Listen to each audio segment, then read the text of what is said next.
Hi ළමයි ඔන්න අද ෂෝට් නෝට් සීරීස් එකෙන් මම අරගෙන ආවේ ලෝකයේ සහ ශ්‍රී ලංකාවේ කෘෂිකර්මාන්තය සම්බන්ධව පාඩම. මේක අපේ පාඩම් පිළිවෙලට යන පාඩමක් නෙමෙයි. මගේ ළමයි කීප දෙනෙක්ම රික්වෙස්ට් කරලා තිබුණා මේ පාඩම් පුළුවන් තරම් ඉක්මනට අරන් එන්න කියලා. ඒ නිසා තමයි මම ඔයාලට මේ පාඩම අද අරගෙන ආවේ. හරි. ඉතින් අද අපි කතා කරමු මේ මානුෂ භූගෝල විද්‍යාව කොටසට අයත් වෙන ලෝක කෘෂිකර්මාන්තයේ හරිත විප්ලවය සහ ජාන තාක්ෂණය සම්බන්ධ කොටස් දෙක සම්බන්ධව. හරි ළමයි. එහෙනම් අද අපි කතා කරමු ලෝක කෘෂිකර්මාන්තය සම්බන්ධව. මේ ශ්‍රී ලංකාවේ කෘෂිකර්මාන්තය ඊළඟට අපි ඊළඟ කොටසින් කතා කරමු. මම මේ දෙකම එකට එකතු කරලා තමයි මේ ෂෝට් නෝට් එක හදලා තියෙන්නේ. නමුත් අද අපි කතා කරමු ලෝක කෘෂිකර්මාන්තය සම්බන්ධව. හරි. ලෝක කෘෂිකර්මාන්තය ගැන කතා කරනකොට අපිට පොඩ්ඩක් බලන්න වෙනවා කොහොමද මේ කෘෂිකර්මාන්තය කියන දේ ලෝකයේ තුල වර්ධනය වුණේ කියලා. එතකොට ඒකට හේතු තමයි දැන් වේගයෙන් වැඩි වෙන මේ ජනගහනයට ආහාර නිෂ්පාදනය කිරීමට සිදුවීම නිසා ඊට සමගාමීව කෘෂිකාර්මික නිෂ්පාදනද වේගයෙන් වැඩි කරන ලදී. අපි ලෝක ජනසංඛ්‍යා පාඩමේ එහෙම කතා කරා ජනසංඛ්‍යා වර්ධනය සම්බන්ධව. එතකොට ඉතාමත් වේගයෙන් ජනසංඛ්‍යා වර්ධනයක් දක්නට ලැබුණු කාල පරිච්ඡේදයක් තිබුණා. එතකොට මේ විදිහට වේගයෙන් ජනගහනය වැඩි වෙනකොට ඔවුන්ට ආහාර නිෂ්පාදනය කිරීමට වැඩි වැඩියෙන් සිද්ධ වෙනවා. අන්න ඒකට සමගාමීව තමයි මේ කෘෂිකාර්මික නිෂ්පාදන වේගයෙන් වැඩි කරන්න සිද්ධ වුණේ. අන්න ඒ හේතුව හින්දා තමයි මේ ලෝක කෘෂිකර්මාන්තය කියලා පාඩමක් අපි කතා කරන්නේ. මේ පාඩමේදී අපි විශේෂයෙන් කතා කරන්නේ කොහොමද මේ කෘෂිකර්මාන්තයට තාක්ෂණය ඇතුළත් කළේ කියලා. එතකොට මම මෙතන ලියාගෙන තියෙනවා මේ සඳහා කෘෂිකර්මයේ තුලට තාක්ෂණය ඇතුළත් කරලා තියෙනවා කියලා. හරි. ඒකේ ප්‍රධාන අංශ තුනක් අපි කතා කරනවා ලෝක කෘෂිකර්මය ගැන කතා කරද්දී. ඒ තමයි හරිත විප්ලවය, ජාන තාක්ෂණය සහ ඓන්ද්‍රීය කෘෂිකර්මයේ විදිහට. අපි හරිත විප්ලවය ගැන ඉස්සෙල්ලාම කතා කළොත් මොකක්ද මේ හරිත විප්ලවය කියන්නේ? ඉහළ ඵලදායී ධාන්‍ය වර්ග භාවිතය, ජල සම්පාදනය, කෘත්‍රිම පොහොර භාවිතය, පලිබෝධනාශක භාවිතය සහ යන්ත්‍ර සූත්‍ර මගින් ශීඝ්‍රයෙන් අස්වැන්න වැඩි කිරීමේ ක්‍රමවේදයයි. එතකොට හරිත විප්ලවය කියන්නේ අපි දැන් කලින් කතා කරා වගේ කෘෂිකර්මාන්තයේ මේ තාක්ෂණය යොදා ගැනීම තමයි සිද්ධ කරේ. එතකොට ඉහළ ඵලදායී ධාන්‍ය වර්ග භාවිතා කරන්න පටන් ගත්තා. ඊට පස්සේ ජල සම්පාදනය කරගන්න විවිධ ක්‍රම භාවිතා කරා. ඊළඟට කෘත්‍රිම පොහොර වර්ග භාවිතයට පෙළඹුණා. ඊළඟට පලිබෝධනාශක, වල්නාශක භාවිතයට පෙළඹුණා. ඒ වගේම තමයි මේ අස්වනු නෙලීම් කරන්න, ඊළඟට මේවා එහෙම රැගෙන යන්න වගේ දේවල් වලට යන්ත්‍ර සූත්‍ර භාවිතා කරා. මෙන්න මේකෙන් යාලා කරේ අස්වැන්න ශීඝ්‍රයෙන් වැඩි කිරීමේ ක්‍රමවේදයක් තමයි යාලා දෙන්න උත්සාහ කළේ. එතකොට ඒකට තමයි අපි කියන්නේ හරිත විප්ලවය කියලා. මේකේ ඉතිහාසය කොහොමද කියලා බැලුවොත් මේ හරිත විප්ලවය 1943 දී මෙක්සිකෝවෙන් තමයි ආරම්භ වෙලා තියෙන්නේ. එතකොට මේක මෙක්සිකෝවෙන් ආරම්භ වෙන්න මූලිකත්වයේ ගත ආයතන තුනක් තියෙනවා. ඒ තමයි රොකෆෙලර් ආයතනය, ඇමරිකා එක්සත් ජනපදය සහ එක්සත් ජාතීන්ගේ ලෝක ආහාර සංවිධානය. ඔන්න ඔය ආයතනවල මූලිකත්වයෙන් මේක ආරම්භ වෙලා තියෙනවා. මේකද ළමයි මේ මූලිකත්වයේගත් ආයතන තුනෙන් රොකෆෙලර් කියන ආයතනය මෙක්සිකෝව ඇතුළේ මේ තිරිඟු වගා කිරීමේ ක්‍රමවේද ආරම්භ කළා තියෙනවා 1943 දී. ඊට පස්සේ 1943 වෙනකොට තම අවශ්‍යතාවයෙන් 130ක ප්‍රමාණයක් තිරිඟු මෙක්සිකෝව විසින් ආනයනය කරගෙන තියෙනවා. එතකොට අර ආයතනය තමයි මූලික වෙලා තියෙන්නේ. නමුත් 130ක ප්‍රමාණයක් මෙක්සිකෝව ආනයනය කරගෙන තියෙනවා. ඊළඟට 1956 වන විට තිරිඟු වලින් ස්වයංපෝෂිත රටක් බවට මෙක්සිකෝව පත් වෙලා තියෙනවා. ඊළඟට 1964 වන විට තිරිඟු මෙට්‍රික් ටොන් ලක්ෂ 5ක් පමණ ඒගොල්ලන්ට අපනයනය කරන්න පුළුවන් වෙලා තියෙනවා.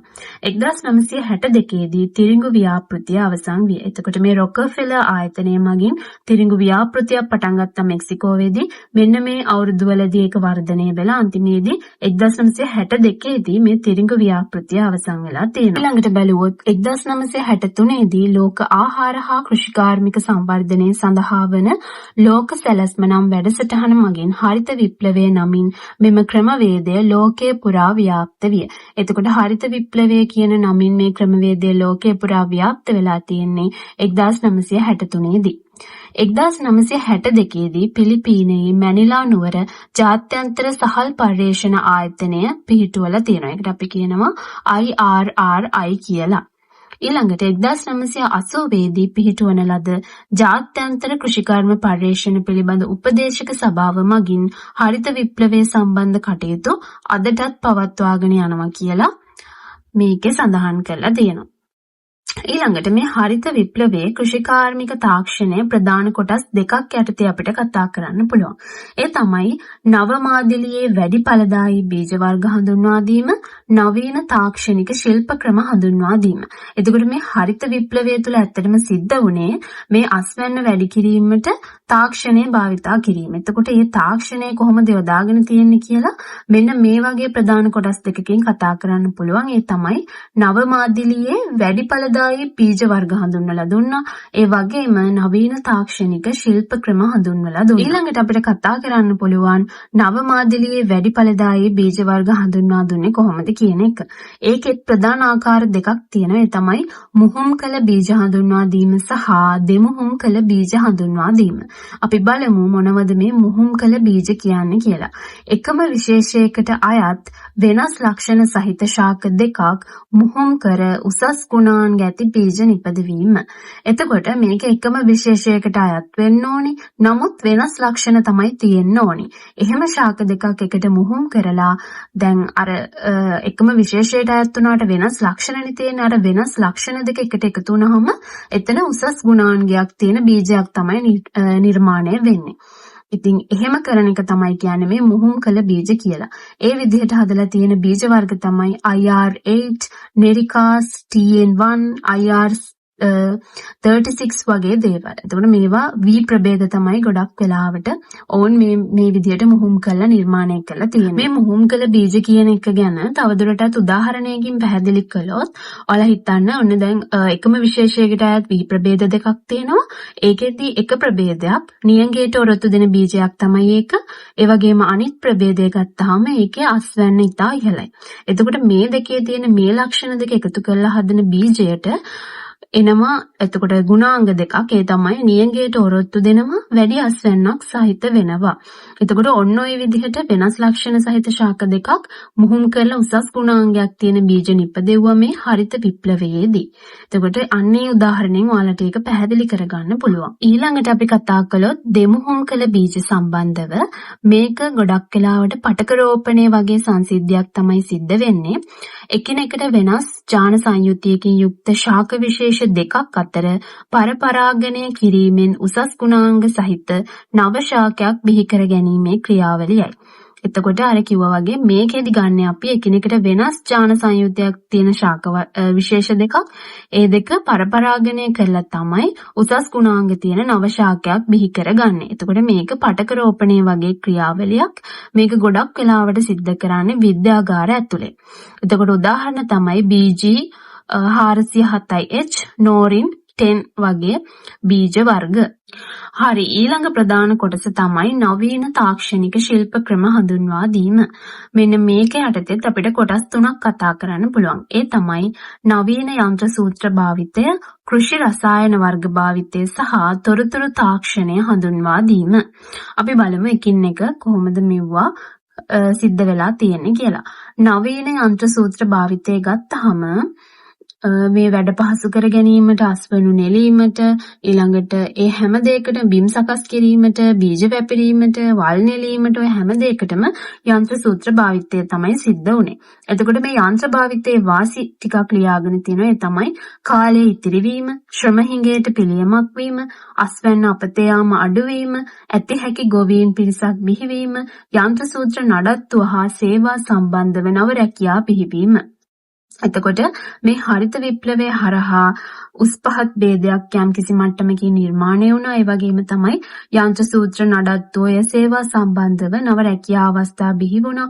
ඒ වගේම ශ්‍රම හිඟයට පිළියමක් විදිහට ගන්න පුළුවන්. අනික මේ යන්ත්‍ර සූත්‍ර භාවිතා කරපු නිසා කාලය බොහෝසේ ඉක්තිරි කරගන්න පුළුවන් වුණා. ඒ වගේම තමයි අස්වැන්න අපතේ යාමත් අඩු වෙනවා. ඔන්න ඔය වගේ වාසි රැසක් අපිට කතා කරන්න පුළුවන්. ඒ වගේම තමයි අපිට හැම දෙයකදීම මොකක් හරි වාසියක් තියෙනවා නම් ඒකේ අනිවාර්යෙන්ම අවාසි පැත්තකුත් තියෙනවා. එතකොට මේ යන්ත්‍ර භාවිතය අවාසි විදිහට අපිට ගන්න පුළුවන්. අධික පිරිවැයක් දැරීමට සිදුවීම, පරිසරයේ දූෂණය සිදුවීම, ගොවීන් අතර ඇති නැති පරතරයේ වැඩිවීම, සමාජ සම්බන්ධතා බිඳ වැටීම, යන්ත්‍ර භාවිතයේ සීමා පැවතීම. මම අර කලින් කිව්වා වගේ ඇති හැකි ගොවීන් වගේම ඇති නැති ගොවීනුත් බිහි වුණා මෙන්න මේ ක්‍රමවේදය නිසා, යන්ත්‍ර සූත්‍ර භාවිතය නිසා. මොකද අධික පිරිවැයක් දැරීමට සිද්ධ වෙනවා. පුළුවන් මනුස්සයෙක් තමයි අධික පිරිවැයක් දරන්නේ. නමුත් දුප්පත් මනුස්සයාට ඒක කරගන්න බෑ. එතකොට මෙන්න මේ වගේ පන්ති ભેදයක් ඇති වුණා. ඊළඟට පරිසර දූෂණයක් සිද්ධ වෙන්න පටන් ගත්තා. සමාජ සම්බන්ධතා බිඳ වැටුණා. මොකද අපි දන්නවා ඉස්සර කාලේ ගොයම් කපද්දි වගේ දේවල් වලට මිනිස්සු කොච්චර එකතු වෙනවද. නමුත් යන්ත්‍ර සූත්‍ර භාවිතා කරන නිසා ඒ සමාජ සම්බන්ධතා බිඳ වැටුණා. ඊළඟට යන්ත්‍ර භාවිතා කරද්දිත් යම්කිසි සීමා තිබිලා තියෙනවා. මොකද අවශ්‍ය ඉන්ධන ලබා ගනිද්දී ඒ වගේ නඩත්තු කටයුතු කරද්දී ඔන්න ඔය වගේ දේවල් අපිට අවාසි විදිහට ගන්න පුළුවන්. ඊළඟ එක තමයි කෘෂි රසායන වර්ග භාවිතය. ඒකෙදි රසායනික පොහොර වර්ග, කෘමිනාශක වර්ග සහ වල්නාශක වර්ග අලුතෙන් ඉපදවලා භාවිතය කරන්න පුරුදු වුණා. ඊළඟට තොරතුරු තාක්ෂණය හඳුන්වා දීම කොටසේදී අපිට කතා කරන්න පුළුවන් වෙළඳපොළ තත්ත්වයන් පිළිබඳව, නව බීජ හා වගා ක්‍රම පිළිබඳව, විවිධ රෝග වර්ග හා ඒවාට යෙදිය යුතු ප්‍රතිකර්ම පිළිබඳව මේ තොරතුරු තාක්ෂණය හරහා මිනිස්සුන්ට තොරතුරු සපය ගන්න පුළුවන් වුණා. එතකොට වෙළඳපොළ තත්ත්වයන්ට ගැළපෙන නව බීජ හා වගා ක්‍රම නිර්මාණය කරගන්නේ කොහොමද? ඒවට මොනවද යොදන්න පුළුවන් පිළියම්, ඊළඟට ශාක වලට වැළඳෙන විවිධ රෝග වර්ග මොනවද? ඒවට යොදන්න පුළුවන් ප්‍රතිකර්ම මොනවද? ඔන්න ඔය වගේ ගොඩාක් තොරතුරු මේ තොරතුරු තාක්ෂණය හඳුන්වා දීමත් එක්ක ගොවීන්ට දැනගන්න පුළුවන් වුණා. ඔන්න ඔය දේවල් අපිට ගන්න පුළුවන් ප්‍රධාන වශයෙන්ම මේ හරිත විප්ලවය තුළ සිද්ධ වුණු දේවල් විදියට. ඊළඟට අපි කතා කරනවා මේ හරිත විප්ලවයේ බලපෑම කොහොමද සිද්ධ වුණේ කියලා. මේ බලපෑම වෙච්ච ආකාරය අපිට කොටස් 3ක් යටතේ කතා කරන්න පුළුවන්. ඒ තමයි ආහාර නිෂ්පාදනයේ වර්ධනයට හා ආහාර සුරක්ෂිතතාවයට ඇති කළ බලපෑම, සමාජ ආර්ථික හා දේශපාලනික බලපෑම වගේම පාරිසරික බලපෑම විදිහට. අපි කතා කරමු ආහාර නිෂ්පාදනයේ වර්ධනයට සහ ආහාර සුරක්ෂිතතාවයට කොහොමද මේ හරිත විප්ලවයේ බලපෑම සිද්ධ වුණේ කියලා. තුන්වන ලෝකයේ බොහොමයක් රටවල් විවිධ කෘෂිකාර්මික නිෂ්පාදන අපනයනය කරන රටවල් බවට පත් වුණා. මේ හරිත විප්ලවය නිසා අපනයනය කරන රටවල් බවට පත් වුණා කියන්නේ වෙනත් රටවල් වලට යවනවා. ඊළඟට පිලිපීනයේ වී නිෂ්පාදනය 1966 සිට 1977 අතර කාලය තුල 130කින් වර්ධනය වීමක් සිද්ධ වෙලා තියෙනවා. ධාන්‍ය අපනයන කරුවන් ලෙස ඉන්දියාව, පාකිස්තානය, තායිලන්තය හා පිලිපීනය මූලිකත්වයට පත් වෙලා තියෙනවා. ඉතින් මෙන්න මේ වගේ යහපත් බලපෑම් සිද්ධ වෙලා තියෙනවා මෙන්න මේ හරිත විප්ලවය හරහා. ඊළඟට අපි කතා කරොත් සමාජ ආර්ථික හා දේශපාලනික බලපෑම ගත්තහම ඒකේ යම් කිසි අවාසි සහගත තත්ත්වයන් තියෙනවා. ඒ තමයි යෙදවුම් සඳහා අධික මිලක් වැය කිරීමට සිදුවීම, ගොවීන් ණය උගුලක සිරවීම, ඇතැම් ගොවීන් කෘෂිකාර්මික ඉඩම් විකුණා දමා කෘෂිකර්මාන්තයෙන් ඈත්වීම, ඇති නැති පරතරය වැඩිවීම, බහුජාතික සමාගම්වල සූරා කෑමට ගොවීන් ලක්වීම, සංවර්ධනය අසමතුලිත තත්ත්වයන් වර්ධනය වීම. මෙන්න මේ වගේ අවාසි සහගත තත්ත්වයන් ටිකක් ඇති වුණා මේ හරිත විප්ලවය හරහා. මොකද යෙදවුම් සඳහා අධික මිලක් වැය කරන්න සිද්ධ වෙනවා. මොකද විශාල ප්‍රමාණයක් නිෂ්පාදනය කරන්න සිද්ධ වෙන නිසා. ඊළඟට ගොවීන්ට සල්ලි නැති වුණාම ඕන් ණය ගන්න පෙළඹෙනවා. එතකොට ඔවුන්ට ඒ ණය ගෙවා ගන්න බැරි වුණාම ඒ දේවල් වලදී ඔවුන් හිර වෙනවා. ඒ වගේම තමයි ඇතැම් ගොවීන් කෘෂිකාර්මික ඉඩම් විකුණලා දාලා මේ කෘෂිකර්මාන්තයෙන් ඈත් වෙනවා මේ ණය උගුලේ හිරවීම නිසා. ඊළඟට මං කලින් කිව්වා වගේම ඇති නැති පරතරය වැඩි වුණා. ඊළඟට මේ බහුජාතික සමාගම් බිහිවීමත් එක්ක ඒවා ගොවීන්ව සූරාකෑමකට ලක් වෙලා තියෙනවා. එතකොට සංවර්ධනීය අසමතුලිත තත්ත්වයන් වර්ධනය වුණා. ඊළඟට අපිට උදාහරණයක් විදිහට ගන්න පුළුවන් ඉන්දියාවේ හරියානා හා පංජාබ් ප්‍රදේශවල ගොවීන් ජල සැපයුම නිසා ධනවත් පිරිසක් බවට පත් වෙලා තියෙනවා. එතකොට ජල සැපයුම නිසා ඔවුන් ධනවත් පිරිසක් බවට පත් වෙනවා. ඔවුන්ට හොඳට වතුර ලැබුණා මේ වගේ කටයුතු කරන්න.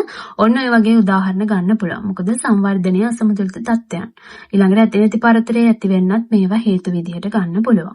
ඊළඟට අපි කතා කරමු මොනවද මේ සමාජ ආර්ථික දේශපාලනික බලපෑමේ වාසි කියලා. ව්‍යාපාරික කෘෂිකර්මය ඇතිවීම, ධනවත් ගොවීන් පිරිසක් බිහිවීම, රැකියා අවස්ථා ජනිත වීම සහ මිල පාලනයේ සිදුවීම. එතකොට මෙන්න මේ වාසි ටික අපිට ගන්න පුළුවන්. ගොඩක්ම වාසි වලටත් වඩා අපිට උනේ අවාසි සහගත තත්ත්වයන් තමයි. නමුත් මේවා අපිට වාසි විදිහට ගන්න පුළුවන්.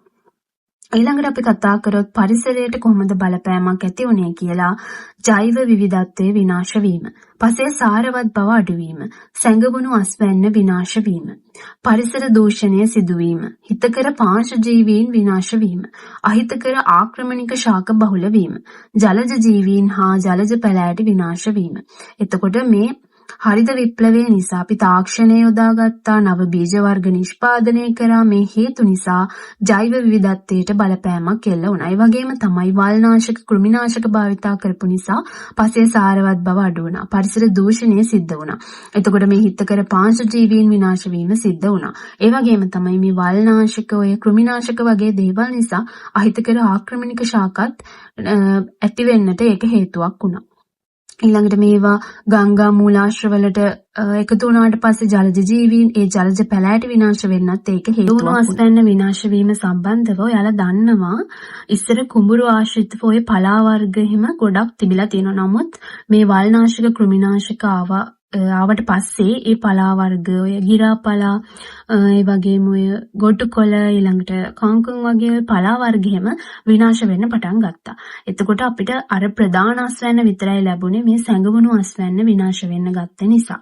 අනේ ඒ දේ තමයි මෙතන සඳහන් කරලා තියෙන්නේ. ඉතින් එතකොට ඒකත් විශාල පාරිසරික බලපෑමක් බවට පත් වෙලා තියෙනවා. හරි, ඊළඟට අපි කතා කරමු ජාන තාක්ෂණය සම්බන්ධව.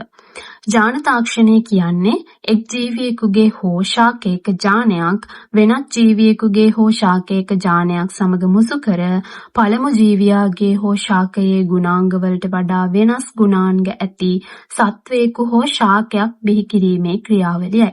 එතකොට ජාන තාක්ෂණය කියන්නේ අපි එක් ජීවියෙක්ගේ හරි ශාකයක හරි ජානයක් අරගෙන තවත් ජීවියෙක්ගේ හෝ ශාකයක ජානයක් එක්ක එකතු කරලා අර පළමු ජීවියාගේ හෝ ශාකයේ තියෙන ගුණාංග වලට වඩා හාත්පසින්ම වෙනස් වෙච්ච ගුණාංග තියෙන සත්වයක හෝ ශාකයක් තමයි බිහි කරන්නේ. ඔයාලට හිතෙන්න පුළුවන් දෙමුහුම් කිරීම සම්බන්ධව ගත්තාම ඒකත් මේ වගේම දෙයක් කියලා. මේකට ටිකක් සමානව යනවා. එතනත් වෙන්නේ පටක රෝපණය වගේ දෙයක් නිසා. මොකද මේ ජාන තාක්ෂණය අපි යොදාගන්නේ ශාකවලට විතරක් නෙමෙයි ජීවීන්ටත් යොදා ගන්නවා. නමුත් අතනදී දෙමුහුම් කළ බීජ නිෂ්පාදනය කරද්දී සිද්ධ වුණේ ඒවා ශාකවලට පමණයි යොදාගත්තේ. එතකොට මේ ජාන තාක්ෂණය ආරම්භ වුණේ. මොකද හරිත විප්ලවයෙන් ඇතිවෙච්ච අහිතකර ප්‍රතිඵල මගහරවා ගැනීමට තමයි මේ ජාන තාක්ෂණය හඳුන්වලා දුන්නේ. එතකොට මේ ජාන තාක්ෂණය 1973 දී තමයි ආරම්භ කරලා තියෙන්නේ. නමුත් 1994 වෙනකොට තමයි ඒකෙදි ආහාර නිෂ්පාදනය සිද්ධ වුණේ. මොකද යම් පරීක්ෂණ වලට භාජනය කරලා ඒවා හරි ගියාට පස්සේ 1994 ඉඳන් තමයි මේ ජාන තාක්ෂණයෙන් ආහාර නිෂ්පාදනය කරලා අලෙවි කරන්න පටන් ගත්තේ. අපි කතා කරමු ජාන තාක්ෂණයේ විශේෂතා මොනවාද කියලා. ශාක හා සත්ව නිෂ්පාදන ප්‍රමාණාත්මකව ඉහළ නැන්වීමට හැකියවීම. ඊළඟට විවිධ පාරිසරික තත්ත්වයන්ට ඔරොත්තු දෙන පලිබෝධ හානිවලට ඔරොත්තු දෙන විවිධ රෝගවලට ඔරොත්තු දෙන ශාක හා සතුන් බිහි කිරීමට හැකියවීම. කෘෂිකාර්මික නිෂ්පාදන අපතේ යාම අඩු කරගත හැකියවීම. ඒ වගේම නිෂ්පාදනවල අලංකාරවත් බව පවත්වා ගැනීමට හැකියවීම. අපි දන්නවා අපි වර්තමානයේ වෙනකොටත් යම් කිසි මට්ටමකින් මේ ඥාන තාක්ෂණයෙන් නිපදවපු ශාක වර්ග ඊළඟට පළතුරු එළවලු වර්ග ඊළඟට මේ සත්ත්ව නිෂ්පාදන අපි පාවිච්චි කරනවා.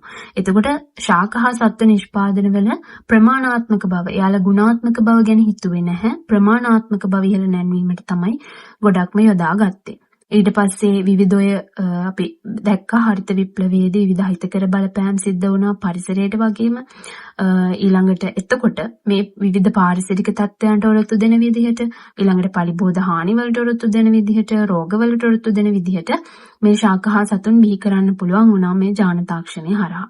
ඊළඟට කෘෂිකාර්මික නිෂ්පාදන අපතයාම අඩු කරගන්න පුළුවන් වුණා. ඊළඟට ගත්තාම මේ නිෂ්පාදන වල අලංකාරවත් බව පවත්වා ගන්න පුළුවන් වුණා. මොකද විවිධ ඥාන එකතු කරලා විවිධ පළතුරු එළවලු වර්ග නිෂ්පාදනය කරාට පස්සේ ඒ වගේ පාට වර්ග වෙනස් වුණා. ඒ වගේ ගුණාත්මක බව වෙනස් වුණා. දැන් ඔයාලා දන්නවා වර්තමානයේ වෙනකොට තියෙනවා කොමඩු වර්ගවල විවිධ නිෂ්පාදන. කොමඩු විශේෂ වර්ග තියෙනවා. ඒවා ඥාන තාක්ෂණයෙන් නිර්මාණය කරපු දේවල්. අන්න ඒ විදිහට නිෂ්පාදන වල අලංකාරවත් බව වෙනස් වුණා. ඊළඟට මේ ඥාන තාක්ෂණයත් අපිට ඒ තරම්ම හිතකර වුණේ නෑ. ඒක සම්බන්ධවත් යම්කිසි ගැටලු මතු වුණා. උදාහරණ තමයි සෞඛ්‍ය අවදානම සහ පාරිසරික අවදානම. මේ ඥාන වෙනස් කරලා නිෂ්පාදනය කරපු දේවල් වලින් වැඩිපුරම සිද්ධ වුණේ සෞඛ්‍ය අවදානමක්. ඒ වගේම තමයි පාරිසරික අවදානමත් ඇති වුණා. අපි බලමු ඒ කොහොමද කියලා. සෞඛ්‍ය අවදානම ගත්තහම සැමුවෙල් එජිඩ්සන් නම් වෛද්‍යවරයාගේ පර්යේෂණ අනුව හෙළි වී ඇත්තේ IGFE හෝමෝනය සහිත සෝයා වර්ග නිසා කාන්තාවන්ගේ පියවරු පිළිකා හැදීමේ අවදානම 500%කින් වැඩි වෙන බවයි. දැන් ඥාන වෙනස් කරලා නිෂ්පාදනය කරපු මේ සෝයා වර්ග නිසා බලන්න කාන්තාවන්ගේ පියවරු පිළිකා හැදීමේ අවදානම 500%කින් වැඩි වෙන බව යා හොයාගෙන තියෙනවා. එතකොට මේ ඥාන තාක්ෂණය කියන එකෙන් නිෂ්පාදන වල ප්‍රමාණාත්මක භාවය වැඩි වුණා මිසක් ගුණාත්මක භාවය වැඩි වීමට ඒක හේතුවක් වුණේ නැහැ. ඊළඟට අපිට කතා කරන්න පුළුවන් පාරිසරික අවදානම සම්බන්ධව. පාරිසරික අවදානම ගත්තාම කලින් කතා කරා වගේම ජෛව විවිධත්වයට හානි සිද්ධ වුණා. හඳුනා නොගත් රෝග ව්‍යාප්ත වෙන්න ගත්තා. සතුන් අතර වගේම ශාක අතර. ඊළඟට කෘෂිකර්මයට හිතකර කෘමීන් විනාශ වුණා. අවම මිල ගණන් යටතේ විවිධ කෘෂි නිෂ්පාදන සංවර්ධනය වෙමින් පවතින රටවලට ගලා ඒමෙන් ඒ කියන්නේ මහා පරිමාණයෙන් රටවල් වලට ආවා. ඒ රටවල් වල කෘෂිකර්මය ඒක නිසා පිරිහුණා. ඒ කියන්නේ දැනට අපේ රටේ වුණත් අපි බොහෝ විට හාල් වගේ දේවල් සමහර එළවලු වගේ දේවල් අපි ආනයනය කරනවා. අපනයනය නෙමෙයි ආනයනය කරනවා. අන්න ඒ දේවල් නිසා. එතකොට ඒවා අවම මිල ගණන් යටතේ දැන් ඒක ගොඩක් දියුණු වෙලා තියෙනවා. ඉතින් එතකොට එහෙම ආනයනය කරාට පස්සේ වෙන්නේ අපේ රටේ ආර්ථිකය කඩා වැටෙන එක. මොකද අපේ රටේ දැන් කෘෂිකාර්මය කරා වුණත් මහා පරිමාණයෙන් සිද්ධ කරන්නේ නැහැනේ. එතකොට යම්කිසි මට්ටමකින් කෘෂිකර්මාන්තය සිද්ධ කරනවා. නමුත් වැඩිම සංඛ්‍යාවක් සහල් වගේ දේවල් අපනයනය කිරීමක් තමයි සිද්ධ වෙන්නේ. එතකොට මෙන්න මේ හේතු නිසාත් යම්කිසි මට්ටමකින් මේ ඥාන තාක්ෂණය මිනිස්සුන්ට ගැටලුකාරී වුණා. හරි ළමයි ඊළඟට අපිට කතා කරන්න තියෙනවා ඉන්ද්‍රිය කෘෂිකර්මයේ සම්බන්ධව. ඒකෙදි අපිට කතා කරන්න තියෙනවා ටිකක් වැඩිපුර. ඒ නිසා මම ඔයාලට ඊළඟ වීඩියෝ එකෙන් ඉන්ද්‍රිය කෘෂිකර්මයේ සම්බන්ධ ඉතුරු කොටස් ටික ඉක්මනින්ම අරගෙන එන්නම්. අදට අපි කතා කරේ හරිත විප්ලවය සහ ඥාන තාක්ෂණය සම්බන්ධව. හරි ළමයි ඊළඟ වීඩියෝ එකෙන් මම ඔයාලට අරගෙන එන්නම් ඉන්ද්‍රිය කෘෂිකර්මාන්තය සහ ශ්‍රී ලංකාවේ කෘෂිකර්මාන්තය සම්බන්ධව තියෙන ෂෝට් නෝට් එකේ ඉතුරු ටික. එහෙනම් ඉතුරු වීඩියෝ ටිකත් බලන්න මගේ YouTube channel එකත් එක්ක දිගටම එකතු වෙලා ඉන්න. ඉක්මනින්ම වීඩියෝ එක අරගෙන එනකම් හැමෝම හොඳින් වැඩ ටික කරගන්න. bye bye.